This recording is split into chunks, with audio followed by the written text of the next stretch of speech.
Welcome everyone. Nice to see you all.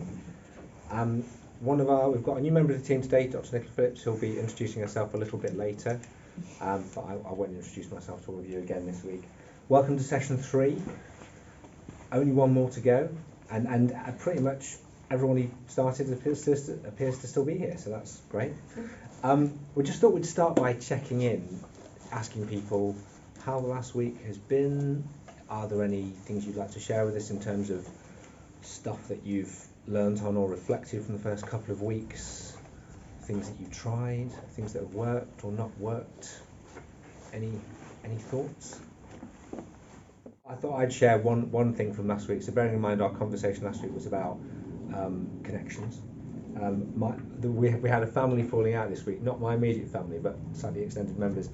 And one of our family ended up very upset as a result. And I often speak to people in the surgery who come in and they will give examples of why their life is so stressful at the moment, and it often includes family bust-ups. And so this person who was upset and hurt, I ended up going for a walk with him to kind of talk through about why he was feeling upset and hurt. And then my wife did the same with him as well. And then he was able to have a chat with the person who'd upset him. And we had to do this because we've got a family wedding coming up this weekend, and it would have been really awkward had we all gone to the wedding with this situation unresolved. So it was eventually resolved, but the person I'm speaking about, it would really have bothered him. It would have caused him to feel panicky and anxious, and he would probably have ended up feeling uncomfortable and worried and palpitations and whatever. But thankfully through those conversations he managed to settle it down. So just thought I'd share that little one of the importance of connection. So today we're going to talk about eating well and moving. I know you've all been waiting for this bit of the course because so far we've done all the other more touchy-feely bits, but obviously we couldn't go through without doing this.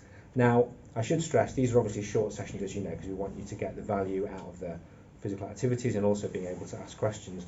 So this isn't here's the definitive, here's the Bible on how to go away and eat the perfect diet, and you'll see that from when I do the talk, and likewise Nicola talks about movement as well. But hopefully it'll give you some principles, and then we will have some time for the questions and answers as well. So we'll keep it short because obviously we started slightly late. But would you like to just break up into little groups of 3 or 4 and look at the 2 questions, maybe just pick one of them. So what does eating well mean to you? Broad question. And what do you think of when you think of the word diet? Okay, do you want to spend a couple of minutes on that just quickly now, and then we'll come back in a second. Anyone, any particularly pithy words of wisdom or insight or challenges that came out of your group discussions in a line or so? Anyone want to feed anything back? Diets only make money for other people. Make money for other people, like that, good, okay. Anything else? I find it really tricky because I tend to be a feeder and my house is full of food. Right.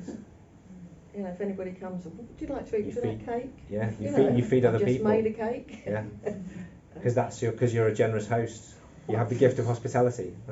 I don't know, but it's just my mother was exactly the same. So. Well, we'll go through a few points that I've sort of been considering and written down. So I think a lot of this comes down to our relationship with food, both individually and as a society.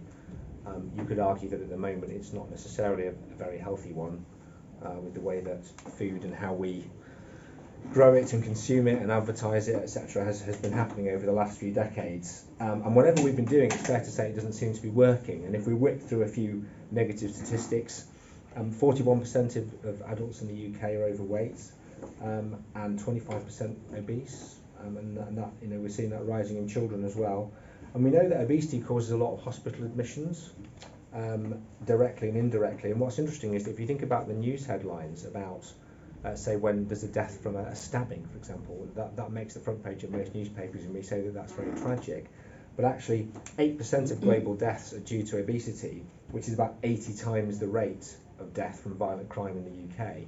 And yet we don't tend to get the same level of angst consistently about this potentially avoidable cause of death. And I think there are lots of factors in this. And I'm very mindful that we're calling this a living well course. We're talking about the terms lifestyle medicine. We should acknowledge that, as we've talked about already, life is not a level playing field, and lots of the issues that contribute to obesity is the fact that not everyone has the same resources available to them, whether it's the knowledge about food, whether it's the ability to buy good food, the time to prepare food, the bad guidance that we've had over the years. Back in the day, back in the 50s and 60s, there was very much a push toward low fat. People like Ansel Keys felt that this was the way. I think we're now reaping the consequences of that, because for years and years, particularly in America and now in the UK, we're seeing rising instances of obesity and diabetes, and increasingly that thinking about the concept of the low fat diet is being challenged. And the problem with the low fat diet actually is that big food, and I use that to describe food companies like Big Pharma and Big Tobacco as well, big food latched onto that, as they would do as an industry. So once they knew that they could package food and call it low fat, what's happened is we've ended up with a lot of highly processed food, which is full of chemicals and sugar, particularly to make it appetizing. And then on top of all of that, we have the diet wars, more heat than light, I would say. Do any of you ever dip into social media and look at people going on about the different things that they eat and what's good for you and bad for you? Well, just one or two, yeah. I mean, it's a nightmare. If you're not doing it already, please don't get involved. That's fine. You know, you've got basically on the one side, you've got people who only eat meat posting pictures of their six packs and the cow they've had for breakfast, and on the other side, you've got people who are claiming that you've got to be vegan and that the rest are world-destroying meatheads. And apparently, there's almost no middle ground. You're either good or bad. You're on the side of right or you're not. And of course, your comment about making money for other people. A lot of people who've got a lot to say about it do have vested interest. They make money out of their books and their programs and their channels, etc., etc. And we need to appreciate that obesity has many complex causes and consequences. When I was young, it was unusual to see people who were very overweight in my class at school, and the ones who were really stood out and weren't treated very nicely as a result. And a lot of, historically, you could argue that we need to think about things like adverse childhood events, and people don't just eat because they're greedy. People eat for lots of reasons, including unhappiness. But of course, because of all this cheap rubbish food that's now widely available, more and more people are becoming overweight who actually don't have deep underlying childhood traumas and mental health problems. It's just the way that they've been raised. So to whip through this very quickly, these are my rules of dieting. I'm using the word rules carefully. So I don't think diet should be diets. I don't like the word diet. The origin of the word actually just means a way of living. And so I think for anyone to have a sustainable life, you've got to have a sustainable diet, which means your way of living, your way of eating, not something that is basically faddy, not something that involves you constantly denying yourself, because that is very unlikely to be sustainable, and it can psychologically not be very good. And the intuitive eating movement claims that actually diets are a significant contributor to, if not the cause of, lots of weight problems because of the way that they're packaged. Diet should be simple and affordable. I know that's a challenge at the moment, but the principles written down by a gentleman called Michael Pollan were that you should eat food, mainly plants, not too much. 7 words. And I would say that that's a reasonable rule to live by. I'm not personally a vegetarian or vegan, but I think that's not a bad thing to aspire towards. The main thing is avoiding ultra-processed food. And what is ultra-processed food? Some people say it's a box which has got more than 5 ingredients on it. Now, I would argue that's possibly a little bit harsh, because each of those 5 ingredients could be a whole food. But if it does look like the answers to a chemistry test, then that is definitely ultra-processed food. And essentially, most things that you will buy in a packet, particularly any ready meal, is ultra-processed food. How would you categorize bread, loaf of bread that we buy? So even things like bread and milk and food in cans has been processed to a degree, but I would argue that's not ultra-processed. And I mean, I haven't eaten breakfast cereal for 4 years because it's basically sugar in a box. And there was an interesting ruling this week where against the food industry, where they said, yeah, breakfast cereal is still breakfast cereal and full of sugar, even if you dilute it with milk, which the companies are trying to claim that covering it in milk somehow made a difference. Diet should be balanced. So although I have said I'm not very keen on breakfast cereal, I don't think that, generally speaking, unless you have an underlying health issue, the permanent exclusion of whole food groups is a very good way to do things, because you risk ending up being malnourished. And it should be intentional and flexible, Sorry, can you say that again? If you permanently exclude certain groups of foods, you risk ending up being malnourished. Diet should be flexible as well. So we don't all eat a perfect food, a perfect diet every day. Life is not like that. You mentioned being social when friends come round. I enjoy a drink in the pub with my mates and a packet of crisps occasionally. But the thing is that if you think about what it is that you want to eat and you plan for that to happen, and you acknowledge in advance when you're going to make a decision not to eat healthily, because that's okay, then that's fine. Again, the problem with diets is that sometimes people beat themselves up because they're told that they should always eat in a certain way, and if you don't, then it's bad and you've had a bad day. And using terms like good and bad can be unhelpful. Diet should be anti-inflammatory. We talked about the numbers needed to treat, if you remember previously, about the natural approach to well-being and how that is actually often more effective than the drugs that doctors prescribe. And the reason that that can happen is because most foods that are good for you are anti-inflammatory, particularly vegetables. There's about 64 times as many antioxidants in a plant-based meal as there is in a meat-based meal. So if you're eating anti-inflammatory foods, then your inflammation goes down, which means you have less disease physically and mentally as a result. And just to quickly run through it, those anti-inflammatory foods could include berries, nuts, beans, dark green vegetables, but just basically colourful vegetables, whole grains, green tea, dark chocolate, those kind of things. And diet should be varied as well, because inside your gut there are billions and billions of organisms that make a significant part of you up, including a significant chunk of your immune system. And the more varied your diet, avoiding ultra-processed foods, the better for your gut, which means the better for your brain, your liver, all kinds of other things as well. So last slide, how to eat well. I would say what you eat matters. So try and plan what you're going to eat, because if life happens to us, we don't always end up being in a position to make the best choices. But if you plan what you're going to eat, like you plan to do anything in life, it's more likely to happen. So planning your meals, planning your shop and your routine, thinking about the snacks that you're likely to have in the day. Would you take them to work with you or have them at home? Do you want to put the healthier ones at the front and the less healthy ones at the back of the cupboard? The intuitive eating movement talks about recognising, honouring your hunger and your fullness as well. So recognising that when you are hungry, it's okay to eat, but also learning to recognise fullness. And eating more slowly means that you're more likely to realise that you're full, because then your message gets to the brain that tells you you're full, which in turn means that you eat less. When you eat probably matters. So I would imagine that perhaps people in this room have tried different things. Some people try the 5-2 diets. Some people try fasting. I personally am quite a big fan of time-restricted eating, which is the idea that the narrower your window from the first to the last bite of the day, the better your body processes that food, and the healthier and leaner you are as a result. Even if you eat exactly the same food, exactly the same number of calories, even processed food, eating it in a smaller window, say, with breakfast at 9 and the last meal at 6, for example, is better. And that a 10 to 12 hour window is probably better than, say, a 14 to 16 hour window. And there's lots of animal data for that, and now increasing human data as well. How you eat matters. So eating mindfully, savouring it, enjoying it, thinking about where it's come from, eating slowly, being a social activity also means you're more likely to get enjoyment from it and get the message that you're full. And the food environment matters. I've talked about that briefly, thinking about what you've got in your cupboards. There may be some things you want to throw out or give to other people rather than waste food. And other things you might like to put onto your weekly shop. And bright lines, I talked about the other day with behaviour change. So the idea that are there things you want to say, I will never eat this, or I will only eat this on a weekday or a weekend. And then you know whether you've made that change or not. At the end of the day, you can say, yes, I got through today without having a drink, or without eating a packet of crisps. You know whether you've done it or you haven't done it, so it's a bit easier to monitor. And a question I think to ask is, do you need to get any work done, any support before you think about diets? Are there mental health issues? Are there other physical health issues which are potentially limiting your ability in one way or another to engage with this? Do you need to go and get some mental health support, talk to a counsellor, have a chat to your doctor?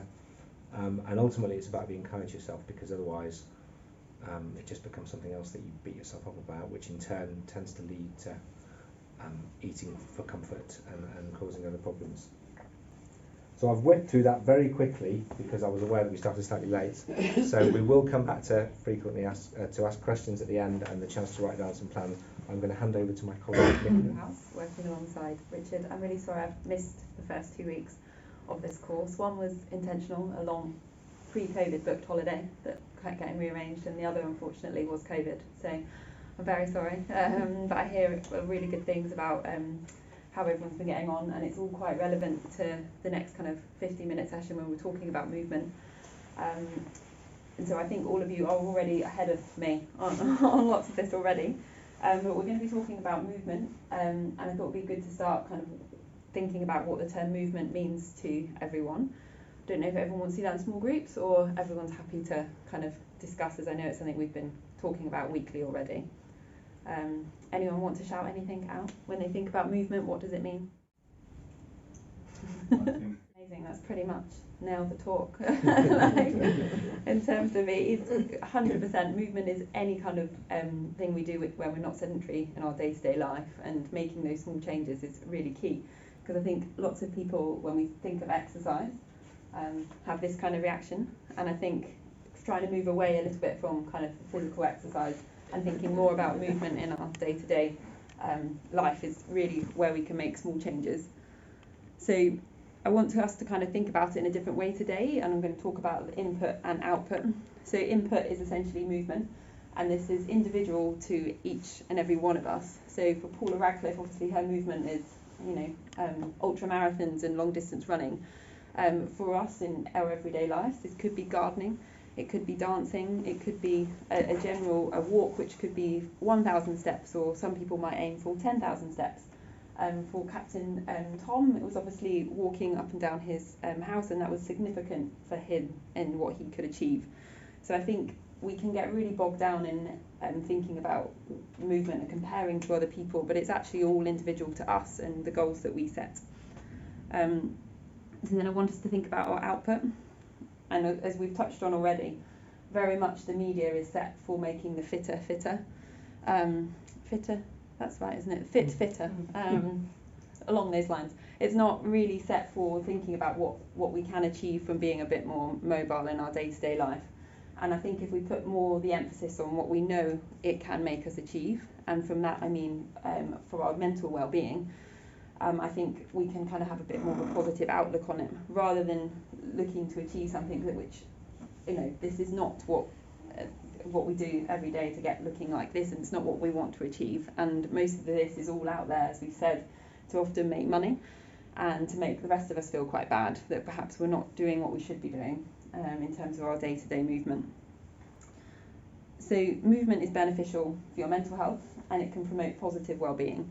And I think that should be more the tagline that we should focus on. So by reconsidering your input, so from an individual level, and changing your attitude to the output, it really can become a remedy for every day. So what evidence do we have for this? So a little bit science-based, but when we exercise, it increases blood flow to the brain, and this can improve our focus and concentration. And this can give us increased frontal lobe activity, which is known to be associated with concentration. Over time, this can produce new neurons in the hippocampus area of the brain, which again helps longer term memories and focus on concentration. And over time, it can reduce levels of inflammation in the body. And there's kind of the underlying theme that lots of mental health can be, or is known to be, associated with inflammation around the body. And movement, increasing your movement has been shown to have a significant decrease in that level of inflammation around the body. So as doctors, we love a little bit of research. So this is a study that looked at roughly 1,000 patients, and these 1,000 patients all came to the GP reporting a low mood. A third of them were given the usual care, and by usual care that was 6 counselling sessions over a 12-month period. A third of them were given this usual care, which was the counselling sessions and internet-delivered CBT. And then the other third were given this as well, usual care, but rather than the CBT, they were given 30-minute sessions of exercise 3 times a week to the level that would suit them. It showed that the exercise compared with the CBT with having better outcomes than just having the counselling sessions over the year. And by no means are we saying that exercise is better than CBT or counselling, but we're just trying to show that it definitely has its role and it can be equally as effective. So by putting a little bit more into your everyday life, if something is troubling you, it can really be good for positive well-being. So this is a picture of, I like putting this in every presentation that I do. This is one of the peaks in the Everest region, and that's Everest to the left, and this is me. And it's just a little brief summary of how, for me, movement has really helped. I went through quite a tricky time in my 20s, where I wasn't in a great place, and I really at that point found that running was really, really helpful. And I wasn't a runner beforehand, and I just started increasing a little bit by what I do every day, by my step count, and getting out a lot more. And I found that it wasn't actually the exercise that helped me, but it was the complete kind of getting some control of my life again that really helped. So I knew that every day at a certain time I would get out and go for a walk, which then progressed a little bit more into a run. I blocked out life by listening to music very, very loudly, and I found that that really helped get control of my emotions. And from a place where I wanted to retreat into myself, I found that it really enabled me to gain a little bit of control in my life and helped change my attitude and mood. And by no means did I love it at all in terms of running, but it's something that for me worked really, really well as a remedy, helping to gain some control. So I think movement in itself can be really helpful for all of those things, as well as for our physical health. So as GPs, we're really bad at the end of a consultation just saying you need to do more exercise, and giving that no context whatsoever. So I'm hoping these sessions obviously are designed to help you think about that a little bit better than what we can help sometimes with. So but the point we wanted to make was that the input is specific for you. So it's definitely finding something that you enjoy. So having a think about what that might be that you could do in your everyday life. And as we said, that can be something simple as gardening. Not that gardening's very simple, I'm very bad at it, but something like that could be considered. Is noting that small things, when done consistently, can add up very quickly. So on this graph, it's showing the health benefits up there, and it's showing that when you go from being completely sedentary to doing something in your everyday life, so just increasing it a little bit by about 5 to 10 minutes a day, that's where you see the biggest area of impact in your health benefit. So all these really fit people that are doing, going from kind of doing an hour a day to an hour and a half, they're seeing very, very little impact. But if we go from doing not a lot at all to doing 5 to 10 minutes a day, we really, really can see an impact. And I think the guidelines say that we should be doing, is it 30 minutes, 150 minutes a week?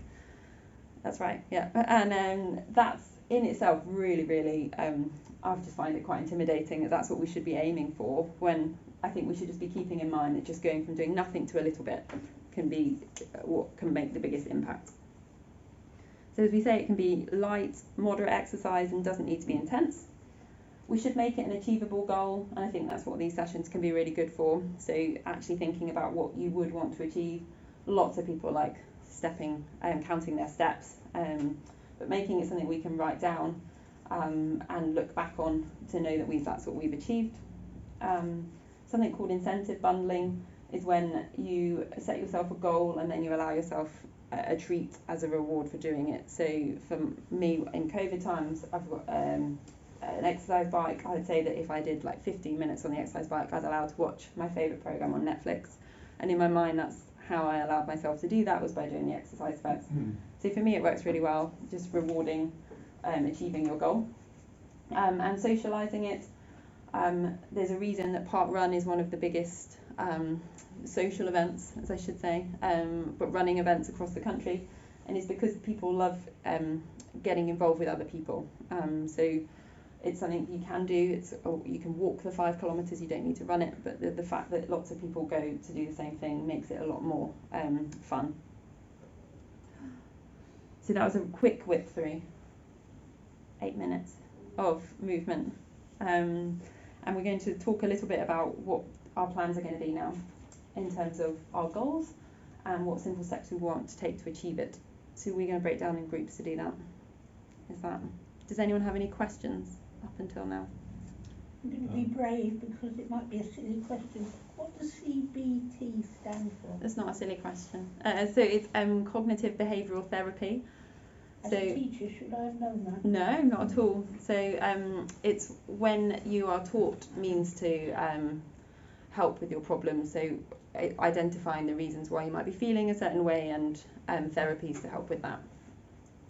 So was that a real study that you did? Yeah. 330. Not one I did, but yeah. But it has been Yeah, done. yeah. So what happened to the the first set of 330? Yeah. Did they get the opportunity to? Yeah. Do you see what I'm No, saying? yeah, no, definitely. So it was just a research done in terms of looking at outcomes that people over a year were given at the GP surgery. It was looked backwards in terms of they looked back to see what happened when they were offered that. But by all accounts, going forward in terms of medicine generally, exercise should be talked about. Should be From part a of GP level and from a and it's just there's lots of different studies that show the benefit that exercise has on positive well-being, but it's making sure that people are aware of that from a health professional and from patients. What's interesting is it's all relevant to sort of our time and decades, because everything you're saying is right. And we've known this all our lives, since we were children at school, in the workforce, etc., in our personal lives, family life, and it changes. So food is an addiction, for example, and you choose how much you want to eat, and we've all done it. We've all been in those zones where we shouldn't do it. And sort of COVID, we can't use as an excuse, because a lot of people did put weight on because they were all isolated and at home. And we come down to having that choice. So if you want to live longer and if you want a healthy lifestyle, you don't see many obesity. I mean, growing up, I never saw that at school either. I didn't. I mean, and we didn't eat well. I mean, if you were struggling from poorer backgrounds, I mean, we had lemon squash and that was full of sugar. And if you were lucky, bangers and carrot, whatever, we didn't eat. But we didn't see that many takeaways either. Yeah. Which has a lot to do with the obesity world, because it's easy to buy, it's cheaper to get. But it's an addiction like drugs and alcohol, so you choose how much you want to eat. Of course, you want to help all of us. So you have every time we go to the doctors, we get told very similar stories. Yeah. Eat well, don't do this, you'll have a stroke, you'll have a heart attack. You know, we all want to do. And I think you're right in that you say none of the information is new, like headline information that we're necessarily talking about. It's making it more accessible, perhaps, that we can make the small changes and motivate people to help make the small changes that make a difference.